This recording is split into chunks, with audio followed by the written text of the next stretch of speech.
Bonjour, bienvenue sur ABC Juris. Aujourd'hui, je vous présente une décision rendue par la première chambre civile de la Cour de cassation le 4 juillet 2019 en matière de protection des consommateurs et de délai de prescription.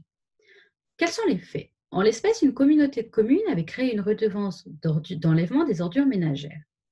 Un jugement de la juridiction de proximité avait annulé le titre de paiement qui avait été émis à l'encontre d'une des habitantes. Un arrêt de la Cour administrative d'appel de Nantes avait refusé d'annuler la délibération qui avait fixé le tarif de cette redevance. Cette décision est depuis devenue définitive. La communauté de communes a émis une nouvelle facture à l'encontre, puis un titre exécutoire, à l'encontre de la personne qui avait obtenu l'annulation de son titre par la juridiction de proximité. Quelle est la procédure maintenant? Cette personne a logiquement saisi le tribunal d'instance pour obtenir annulation de cette facture. Le tribunal de Vannes a donc rendu un jugement en dernier ressort le 13 février 2019. Il a accueilli la demande de l'usager. La communauté de communes a donc formé un pourvoi en cassation. La question qui était posée à la Cour de cassation était donc de déterminer si la commune avait pu établir une nouvelle facture à la suite d'un titre qui avait été annulé. Qu'avait décidé le tribunal? Le tribunal avait considéré que l'enlèvement des ordures ménagères était une activité industrielle et commerciale et que la facture était proportionnelle à l'utilisation par les habitants. Dès lors, ils avaient considéré que le délai biennal de prescription de l'article L218-2 du Code de la consommation était applicable. Qu'a décidé la Cour de cassation?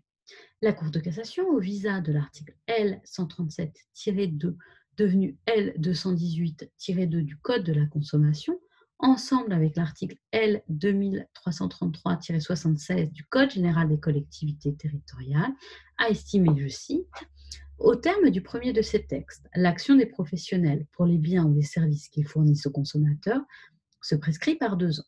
Qu'une telle prescription est applicable uniquement à l'action des professionnels pour les biens et services qu'ils fournissent contractuellement aux consommateurs, comme l'a décidé, je cite entre parenthèses, la première chambre civile le 9 juin 2017, donc la Cour de cassation précise également les numéros de pourvoi, que selon le second, les communes, les établissements publics de coopération intercommunale et les syndicats mixtes qui bénéficient de la compétence prévue à l'article L2224-3 peuvent instituer une redevance d'enlèvement des ordures ménagères calculée en fonction du service rendu dès lors qu'ils assurent au moins la collecte des déchets des ménages.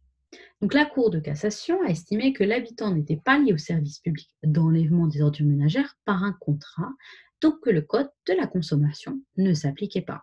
La Cour de cassation casse donc la décision de la juridiction du premier degré, sauf concernant le fait qu'elle avait rejeté une fin de non-recevoir tirée de l'absence de conciliation préalable. Voici pour cette décision de la Cour de cassation qui concernait donc la protection des consommateurs et les délais de prescription. Je vous rappelle que sur ABC Juris, je vous propose des décisions de justice, des fiches d'arrêt de décision de justice en vidéo. Je vous invite à vous abonner à ma chaîne pour me suivre et je vous retrouve très bientôt dans de nouvelles vidéos.